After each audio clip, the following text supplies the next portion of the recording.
Hello, friends. You are going through chapter number 13 of Think Big, the book on leadership and motivation. Now, there is a story about existence of God. As a leader, we must believe in God also. So, just narrating the story to you. A man took his child to the barber's shop to get his hair cut. He started to have a good conversation with the barber. Somehow they touched the subject of God. The barber said, I don't believe that God exists as you say. Had it been so, there wouldn't be so much suffering and pain all around, for God wouldn't permit such things to occur.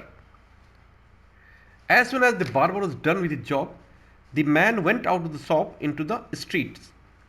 What he saw in the street made him come back to the barber shop. He saw a man with long uncut hair, as if a haircut was long overdue. To drive his point home to the barber, he provoked him, saying, Barber do not exist. This man with long untidy hair otherwise would not be seen roaming the streets. How come they don't exist? Asked the barber. He further asserted, Well, I am a barber and I am here. No, the man retorted. They don't exist because if they did, there would be no people with long hair walking the street. What happens is that people do not come to me, said the barber. Exactly, said the man. That is the point. God does exist. People don't go to him. That is why there is pain and suffering. Another quality of a good leader is original thinking with creativity. One must be creative and one must be original in one's thinking. Look into the future, say to yourself, we will not need so many engineers in the future because of advanced technology and automation. Similarly, we may not need so many accountants, etc. So, to survive, we need two qualities. Number one, we must create new thoughts, that is, original thinking, and second, we must develop creativity. There is a story about three friends who went abroad, and the fourth one, who was a dullhead, also accompanied them. On the way, they found bones of a dead animal. One of them said, I know a mantra by reciting which I can give these bones a body. He then chanted the mantra and the animal took the form of a lion. The second one also added his expertise and gave some finishing touches to the form of the lion. The third friend said, I can chant a mantra to give it life. The dullhead immediately said, Don't do that. But he was ignored, and as a result, the lion killed all the other three as the dullhead managed to disappear from the scene. The underlining message is be creative but have original thinking, as creativity without thinking can be disastrous. Now, learning from mistake. As a leader, you have to learn from your mistakes. To err is human, to forgive divine. Should not tempt us to make mistakes again and again. They make or mar our future. Those who learn from mistakes they commit climb the ladder of success. Everyone commits mistakes intentionally or unintentionally. Committing mistakes is not bad, but not accepting one's mistakes is. Our mistakes are our lessons of life, and such mistakes should not be repeated. Mistakes are the stepping stones to success. Hiding mistakes is bad, for in the process of hiding one's mistakes, one has to commit more mistakes. Now, a leader must be free from mental sins. There is a toothbrush to clean the teeth, ordinary soap or pear soap to clean the body, washing soap like Rin, Surf, etc., and detergents to clean clothes, Vim to clean utensils. But have you ever given thought to cleansing your inner self? Isn't it desirable to cleanse your mind and your thoughts? Needless to say, we are surrounded by distractions and foul doings, and thick layers of ego, greed, anger, and ignorance have settled down in our inner selves. This is a case of polluting our minds. Our inner voice, the voice of the Almighty, is not heard, and external voices find their way. What is needed then to listen to the inner voice is meditation. Meditation enables us to shut our minds to distractions, ill feelings, and focus only on positive attitude. If you want to shed the burden of hatred, malevolence, jealousy, and ill will, and also want to dispel ignorance at the same time, devote 15 minutes to listen to your inner voice without interference from the worldly things. And this should be your daily routine. Now, another important quality in a leader is having calm with confidence. You can conquer violence with non-violence. Even before Mahatma Gandhi used non-violent means, the concept of non-violence was being practiced in India.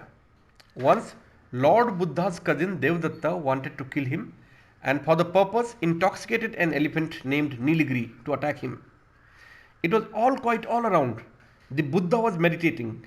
The intoxicated elephant surged towards him ragingly. There were cries to be heard from all sides.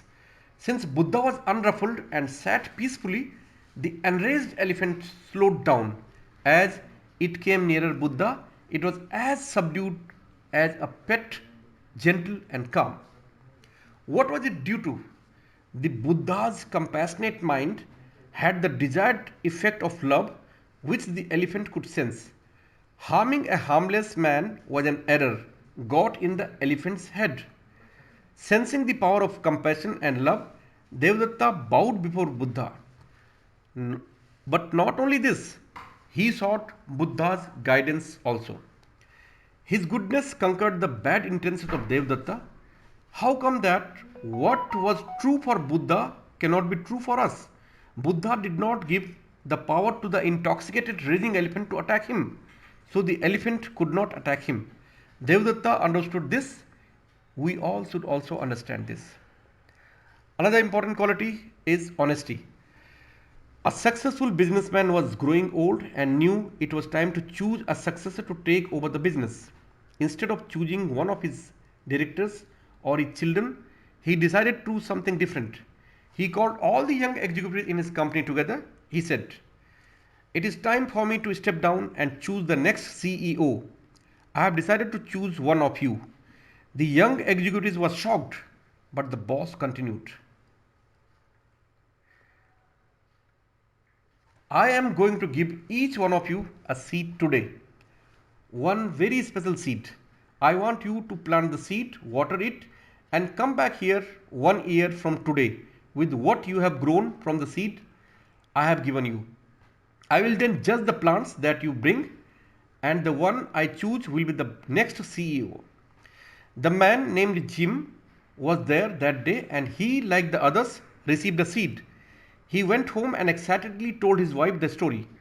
She helped him get a pot, soil, and compost, and he planted the seed. Every day he would water it and watch to see if it is grown or not. After about 3 weeks, some of the other executives began to talk about their seeds and the plants that were beginning to grow. Jim kept checking his seed, but nothing ever grew. 3 weeks, 4 weeks, 5 weeks went by, still nothing. By now, others were talking about their plants, but Jim didn't have a plant and he felt like a failure. 6 months went by, still nothing in Jim's pot. He just knew he had killed his seed. Everyone else had trees and tall plants, but he had nothing. Jim didn't say anything to his colleagues. However, he just kept watering and fertilizing the soil. He so wanted the seed to grow. A year finally went by, and all the young executives of the company brought their plants to the CEO for inspection. Jim told his wife that he wasn't going to take an empty pot, but she asked him to be honest about what happened. Jim felt sick to his stomach. It was going to be the most embarrassing moment of his life, but he knew his wife was right. He took his empty pot to the boardroom. When Jim arrived, he was amazed at the variety of plants grown by the other executives. They were beautiful in all shapes and sizes. Jim put his empty pot on the floor and many of his colleagues laughed. A few felt sorry for him. When the CEO arrived, he surveyed the room and greeted his young executives. Jim just tried to hide at the back. "My God, what great plants, trees and flowers you have grown," said the CEO. "Today, one of you will be appointed the next CEO." All of a sudden, the CEO spotted Jim at the back of the room with his empty pot. He ordered the financial director to bring him to the front. Jim was terrified. He thought, the CEO knows I'm a failure, maybe he will have me fired. When Jim got to the front, the CEO asked him what had happened to his seed. Jim told him the story. The CEO asked everyone to sit down except Jim. He looked at Jim and then announced to the young executives, behold your next chief executive officer. His name is Jim. Jim couldn't believe it. Jim couldn't even grow his seed. How could he be the new CEO? The others said. Then the CEO said, 1 year ago today, I gave everyone in this room a seed. I told you to take the seed, plant it, water it, and bring it back to me today. But I gave you all boiled seeds. They were dead. It was not possible for them to grow. All of you except Jim have brought me trees and plants and flowers. When you found that the seed would not grow, you substituted another seed for the one I gave you. Jim was the only one with the courage and honesty to bring me a pot with my seed in it. Therefore, he is the one who will be the new chief executive officer. Now, another quality and the final quality, according to me, in a leader should be taking initiative. Once there was a king who told some of his workers to dig a pond. Once the pond was dug, the king made an announcement to his people saying that one person from each household had to bring a glass of milk during the night and pour it into the pond so the pond would be full of milk by the morning. After receiving the order, everyone went home. One man prepared to take the milk during the night. He thought that since everyone would bring milk, he would just take a glass of water and pour inside the pond. It would be dark and no one would notice. So he quickly went and poured the water into the pond and came back. In the morning, the king came to visit the pond, and to his surprise, the pond was only filled with water. What had happened was that everyone was thinking like the other man. I don't have to put in milk, someone else will do it. Dear friends, when it comes to helping poor people, do not think that others will take care of it. Rather, it starts with you. If you don't do it, no one else will do it. So, change yourself to the way of God to serve Him, and that will make the difference. Thank you very much.